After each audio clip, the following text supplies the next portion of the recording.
عموماً سننے میں آتا ہے کہ قرآن سے پہلے کی الہامی کتابوں میں تحریف کی گئی ہے۔ کیا یہ دعویٰ قرآن کی روشنی میں سچ پر مبنی ہے؟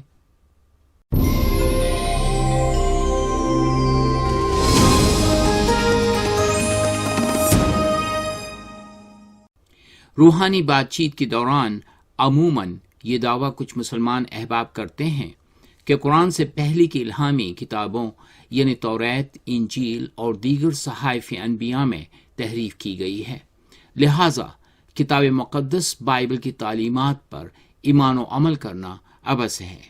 کیا ان کا یہ دعویٰ قرآن کی روشنی میں سچ پر مبنی ہے؟ آئیے اس مسئلہ پر غور کرتے ہیں۔ یہ جاننا دلچسپی سے خالی نہیں کہ قرآن شریف جس کی حقانیت پر مسلمان پورا ایمان رکھتے ہیں، وہ اس حقیقت کا حامی ہے کہ بائبل مقدس خدا کا کلام ہے۔ یہ خدا ہی تو ہے جس نے قرآن سے پہلے صحائف بھیجے۔ بائبل مقدس کے مختلف حصوں کے لیے قرآن میں کئی ایک اصطلاحیں استعمال ہوئی ہیں۔ مثلاً توریت جو بائبل مقدس کی پہلی 5 کتابیں ہیں، اور انجیل جو حضور المسیح کے وسیلہ سے ان کے حواریین پر الہام کی گئی۔ سورہ آل عمران کی آیات 3 اور 4 میں ان دونوں کو ہدن للناس یعنی لوگوں کے لیے ہدایت کا ذریعہ قرار دیا گیا ہے۔ اسی طرح سے حضرت داؤد کی زبور کی کتاب جو 150 زبوروں پر مشتمل ہے، اس کے بارے میں ازروع قرآن خدا نے سورہ الانبیاء آیت 105 میں یہ فرمایا، وَلَقَدْ كَتَبْنَا فِي الزَّبُورِ مِن بَعْدِ الذِّكْرِ أَنَّ الْأَرْضَ يَرِثُهَا عِبَادِيَ الصَّالِحُونَ، اور ہم نے ذکر توریت کے بعد زبور میں لکھ دیا کہ میرے نیک بندے زمین کے وارث ہوں گے۔ عزیز ناظرین، خدائے بزرگ و برتر کا یہ فرمان آج بھی کلام مقدس بائبل کی کتاب زبور 37 اور آیت 39 میں موجود ہے۔ قرآن میں کتاب مقدس کو کتابوں کو صحف اور صحف الاولیٰ بھی کہا گیا ہے، سورہ طٰہٰ آیت 133 اور سورہ الاعلیٰ آیت 18۔ پھر قرآن نے گزشتہ الہامی کتاب یعنی توریت، زبور، صحائف انبیاء اور انجیل کے لیے مجموعی طور پر الکتاب کی اصطلاح بھی استعمال کی ہے، اور عموماً یہودیوں اور مسیحیوں کو اہل الکتاب کہا ہے، اور انہیں توریت اور انجیل کے احکامات کی پیروی کی ہدایت کی ہے۔ مثلاً سورہ المائدہ کی آیات 68، یا اہل الکتاب لستم علی شیء حتی تقیموا التوراۃ والانجیل وما انزل الیکم من ربکم، اے اہل کتاب جب تک تم تورات اور انجیل کو جو تمہارے پروردگار کی طرف سے تم پر نازل ہوئی ان کو قائم نہ رکھو گے، کچھ بھی راہ پر نہیں ہو سکتے۔ لفظ تورات قرآن میں 18 دفعہ آیا ہے۔ اسلامی اور مسیحی اصطلاح میں عموماً تورات سے مراد وہ مکاشفہ ہے جو خدائے بزرگ و برتر نے اپنے نبی حضرت موسیٰ کلیم اللہ پر نازل کیا۔ تاہم یہ نام یہودی صحائف کے تمام مجموعے کے لیے بھی استعمال ہوا ہے، جسے مسیحی عہد نامہ عتیق یا پرانا عہد نامہ کہتے ہیں۔ اسی طرح سے لفظ انجیل قرآن میں 12 دفعہ آیا ہے۔ یہ لفظ پاک نوشتوں کے اس تمام مجموعے کی طرف اشارہ کرتا ہے جسے مسیحی عہد نامہ جدید یا نیا عہد نامہ کہتے ہیں۔ یہاں یہ بات واضح ہو کہ قرآن یہ تاکید کرتا ہے کہ توریت، زبور، صحائف انبیاء اور انجیل خدا کی کتابیں اس کا کلام، اس کا نور، اس کی ہدایت، اس کے ضیاء اور فرقان ہیں۔ مثلا سورہ الانعام آیت 92، سورہ العمران آیات 3 اور 4 اور سورہ القصص آیت 43۔ خصوصاً تورات اور انجیل کے بارے میں قرآن میں سورہ المائدہ کی آیت 44 میں یہ رقم ہے کہ خدا نے کہا، انا انزلنا التوراۃ فیہا ھدی ونور، ہم نے تورات نازل فرمائی جس میں ہدایت اور روشنی ہے۔ اسی متن میں 2 آیات کے بعد انجیل کے بارے میں یہ کہا گیا ہے کہ فیہ ہدن و نورن و مصدقا لما بین یدیہ من التوراۃ و ہدن و موعظۃ للمتقین، اس میں ہدایت اور نور ہے، اور تورات کی جو اس سے پہلے ہے تصدیق کرتی ہے اور متقین کو ہدایت اور نصیحت دیتی ہے۔ ایک اور جگہ سورہ آل انعام آیت 155 میں قرآن کی طرح توریت کو بھی کتاب کہا گیا ہے۔ ثم آتینا موسیٰ الکتاب تماما علی الذی احسن وتفصیلا لکل شیء وہدی ورحمۃ لعلہم بلقاء ربہم یؤمنون، ہم نے موسیٰ کو کتاب دی تاکہ اپنی نعمت کو پوری کر دیں ان پر جو نیکوکار ہیں، اس میں تفصیل ہے ہر شے کی تاکہ اپنے رب کی روبرو ہونے پر یقین کر لیں۔ اسی طرح سے سورہ المومن آیات 53 اور 54 میں یہ مرقوم ہے، وَلَقَدْ آتَيْنَا مُوسَى الْهُدَىٰ وَأَوْرَثْنَا بَنِي إِسْرَائِيلَ الْكِتَابَ، اور ہم نے موسیٰ کو ہدایت دی اور بنی اسرائیل کو اس کتاب کا وارث بنایا۔ ہدن و ذکر لأولی الالباب، عقل والوں کے لیے ہدایت اور نصیحت ہے۔ پھر سورہ الانبیاء آیت 48 میں یہ کہا گیا ہے، وَلَقَدْ آتَيْنَا مُوسَى وَهَارُونَ الْفُرْقَانَ وَضِيَاءً وَذِكْرًا لِلْمُتَّقِينَ، اور ہم نے موسیٰ اور ہارون کو فرقان، روشنی اور ذکر پرہیزگاروں کے لیے عطا کی۔ بے الفاظ دیگر قرآن یہ کہہ رہا ہے کہ یہ کتابیں رشد و ہدایت کا ذریعہ ہیں، یعنی کہ ہدن للناس، لوگوں کے لیے ہدایت۔ پھر قرآن میں مسیحیوں سے یہ بھی کہا گیا ہے کہ وہ انجیل مقدس کے مطابق اپنے معاملات حل کیا کریں۔ ملاحظہ ہو سورہ المائدہ کی یہ آیات، وَلْيَحْكُمْ أَهْلُ الْإِنْجِيلِ بِمَا أَنزَلَ اللَّهُ فِيهِ وَمَنْ لَمْ يَحْكُمْ بِمَا أَنزَلَ اللَّهُ فَأُولَٰئِكَ هُمُ الْفَاسِقُونَ۔ ترجمہ یوں ہے کہ اہل انجیل کو چاہیے کہ جو احکام خدا نے اس میں نازل کیے ہیں اس کے مطابق حکم دیا کریں، اور جو کوئی خدا کے نازل کیے ہوئے احکام کے مطابق حکم نہ دے گا تو ایسے لوگ نافرمان ہیں۔ پھر اسی صورت میں ہمیں یہ الفاظ بھی ملتے ہیں جس میں دونوں مسیحیوں اور یہودیوں کو توریت اور انجیل کے وارث ہونے کی حیثیت سے اہل کتاب کہا گیا ہے، بلکہ انہیں ان الفاظ میں تلقین کی گئی ہے کہ یا اہل الکتاب لستم علی شیء حتی تقیموا التوراۃ والانجیل وما انزل الیکم من ربکم، اے اہل کتاب جب تک تم تورات اور انجیل کو اور جو تمہارے پروردگار کی طرف سے تم پر نازل ہوئیں ان کو قائم نہ رکھو گے، کچھ بھی راہ پر نہیں ہو سکتے۔ اب اگر یہ کتابیں محرف ہوتی تو قرآن نے کیسے اہل کتاب سے کہہ دیا کہ تورات اور انجیل پر عمل کرو؟ عزیز ناظرین، سچ تو یہ ہے کہ خدا کا کلام لا تبدیل ہے۔ قرآن خود ہی گواہی دیتا ہے کہ کوئی بھی خدا کے کلام کو بدل نہیں سکتا۔ اس قرآن میں بار بار یہ دعویٰ دہرایا گیا ہے کہ لا مبدل لکلمات اللہ، دوسری جگہ لا مبدل لکلماتہ، ایک اور جگہ لکھا ہے لا تبدیل لکلمات اللہ۔ سورہ آل انعام، سورہ یونس اور سورہ الکہف میں یہ آیت آپ کو مل سکتی ہیں۔ صرف قرآن ہی نہیں بلکہ قرآن سے سینکڑوں سال پہلے کلام مقدس میں یہی بات بتائی گئی۔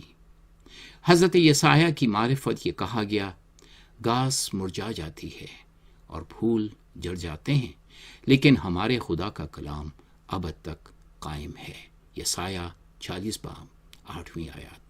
اس وعدہ کو نئے عہد نامہ میں حضور المسیح کے حواری پطرس نے بھی دہرایا ہے۔ بشر گھاس کی مانند ہے اور اس کی ساری شان و شوکت گھاس کے پھول کے مانند۔ گھاس سوکھ جاتی ہے اور پھول گر جاتا ہے لیکن خدا کا کلام ابد تک قائم رہتا ہے۔ پہلا پطرس پہلا باب اور اس کے 25ویں آیت۔ اب جو مسلمان احباب یہ دعویٰ کرتے ہیں کہ کتاب مقدس میں تحریف کی گئی ہے، وہ ایک طرح سے قرآن سے گستاخی کے مرتکب ہیں، کیونکہ قرآن الکتاب یعنی بائبل کو تحریف شدہ قرار نہیں دیتا۔ اگر ایسا ہوتا تو اس کتاب کے پیروکاروں کو ہرگز نہ کہتا کہ توریت اور انجیل کے احکامات پر عمل کریں۔ جب ہم مزید تحقیق کرتے ہیں تو معلوم ہو جاتا ہے کہ قرآن میں جس جگہ تحریف کا ذکر آیا ہے وہ لفظی تحریف نہیں بلکہ مدینہ کے چند یہودیوں پر پیغمبر اسلام کے الفاظ کو مروڑنے کا اور توریت میں معنوی تحریف کا الزام ہے۔ مثلا سورہ البقرہ آیات 75 اور سورہ النساء آیات 46۔ یہ الزام پیغمبر اسلام نے اپنے نواح میں رہنے والے کچھ یہودیوں پر ان کے الفاظ توریت کی آیت کے غلط معنی کرنے اور تفہیم کی بنا پر لگایا تھا۔ یہ ساری تفصیلات تفسیر طبری، تفسیر رازی، تفسیر بیضاوی جیسے مشہور کتابوں کے علاوہ ابن اسحاق اور ابن ہشام کی سیرہ رسول میں آج بھی موجود ہیں۔ یہی وجہ ہے کہ دور حاضرہ میں بھی کئی اہم مسلمان علماء زیر لب یہ مانتے ہیں کہ کوئی بھی خدا کے کلام کو تبدیل نہیں کر سکتا، مگر آیات کا غلط مطلب نکالنے کا قصوروار ہو سکتا ہے، لہٰذا لفظی تحریف نہیں بلکہ معنوی تحریف ہے۔ مسلمان احباب جانتے ہیں کہ کیسے کچھ اسلامی فرقے بھی قرآن کی معنوی تحریف کے ملزم ہیں۔ اب اگر معنوی تحریف سے قرآن کی حقانیت پر کوئی حرف نہیں آتا تو پھر اس حقیقت کو بائبل کے بارے میں اپنانے سے کیا اعتراض؟ کچھ مسلمان یہ دعویٰ کرتے ہیں کہ ظہور اسلام سے قبل انجیل اور توریت میں لفظی رد و بدل ہوا۔ اب اگر یہ سچ ہے تو پھر قرآن گزشتہ کتب سماوی کی تصدیق اور توثیق کیوں کرتا ہے؟ ظاہر ہے کہ قرآن جو کہ انجیل جلیل کے قلم بند ہونے کے 600 سال بعد آیا، اس کے مطابق الہامی کتابیں ہر قسم کے بگاڑ سے پاک تھیں۔ اگر یہ آسمانی کتابیں لفظی طور سے محرف ہوتیں تو قرآن ہرگز مسیحیوں اور یہودیوں کو اپنی کتابوں پر عمل کی تلقین نہ کرتا۔ دراصل ایک جگہ سورہ البقرہ آیات 121 میں اہل کتاب کی یوں تعریف کی گئی ہے، الذین آتیناہم الکتاب یتلونہ حق تلاوتہ، کہ جن کو کتاب دی گئی وہ اس کو ویسے ہی پڑھتے ہیں جیسے اسے پڑھنے کا حق ہے۔ برصغیر ہند و پاکستان کی مشہور عالم مولانا مودودی اپنی تفہیم القرآن جلد اول میں اس آیت کے تفسیر میں لکھتے ہیں کہ یہ اہل کتاب کے صالح عنصر کی طرف اشارہ ہے کہ یہ لوگ دیانت اور راستی کے ساتھ خدا کی کتاب کو پڑھتے ہیں۔ عزیز ناظرین، بعض مسلمان احباب یہ کہتے ہیں کہ آن حضرت کے اعلان نبوت کے بعد توریت اور انجیل میں رد و بدل کر دیا گیا۔ ان کا اس قسم کا الزام خود قرآن پر بہتان تراشی کے برابر ہے، کیونکہ قرآن کا یہ دعویٰ ہے کہ وہ گزشتہ الہامی کتابوں کا محافظ ہے، وہ مہیمن علیہ، سورہ المائدہ آیت 48۔ جو کوئی اصرار کرتا ہے کہ توریت اور انجیل کے متن میں تحریف ہو چکی ہے، وہ قرآن پر بھی الزام لگاتا ہے کہ یہ ان کتب کی حفاظت کرنے میں ناکام رہا ہے۔ حقیقت تو یہ ہے کہ اگر اسلام سے پہلے کی الہامی کتابیں بگڑ چکی ہوتی تو قرآن مسلمانوں کو ان پر ایمان رکھنے کی ہدایت کیسے کرتا؟ ملاحظہ ہو سورہ بقرہ کی آیت 136، یہ آیات سورہ آل عمران میں بھی موجود ہے۔ قولوا آمنا باللہ وما انزل الینا وما انزل الی ابراہیم واسماعیل واسحاق ویعقوب والاسباط وما اوتی موسی وعیسی وما اوتی النبیون من ربهم لا نفرق بین احد منہم ونحن له مسلمون۔ ترجمہ یوں ہے، کہو کہ ہم خدا پر ایمان لائے اور جو کتاب ہم پر اتری اس پر، اور جو صحیفے ابراہیم اور اسماعیل اور اسحاق اور یعقوب اور ان کے اولاد پر نازل ہوئے ان سب پر، اور جو موسیٰ اور عیسیٰ کو عطا ہوئیں ان پر، اور جو اور پیغمبروں کو ان کے پروردگار کی طرف سے ملی ان سب پر ایمان لائے، اور ہم ان میں سے کسی میں کچھ فرق نہیں کرتے، اور ہم اس کے فرما بردار ہیں۔ عزیز سامعین، اب ہر کوئی ایماندار یہ جانتا ہے کہ ایمان اور عمل شانہ بشانہ چلتے ہیں۔ ایمان لانے والے کی روزمرہ زندگی میں عمل کا پھل اس کے حقیقی ایمان کا ثبوت ہے۔ کتنی عجیب بات ہے کہ کچھ مسلمان قرآن کی تلاوت میں یہ اقرار تو کرتے ہیں وما اوتی موسیٰ و عیسیٰ، جو کچھ موسیٰ اور عیسیٰ لائے، لا نفرق بین احد منہم، کہ جو کچھ ان پر اترا ان میں تفریق نہیں کرتے، اور پھر اسی زبان سے یہ دعویٰ بھی کرتے ہیں کہ وہ کتابیں منحرف ہو گئی ہیں، محرف ہو گئی ہیں، تحریف ہو گئی ہے۔ واہ، یہ کیسا ایمان ہے! بہرحال یہ تو ہے قرآن کی گواہی کلام مقدس کی حقانیت کے بارے میں۔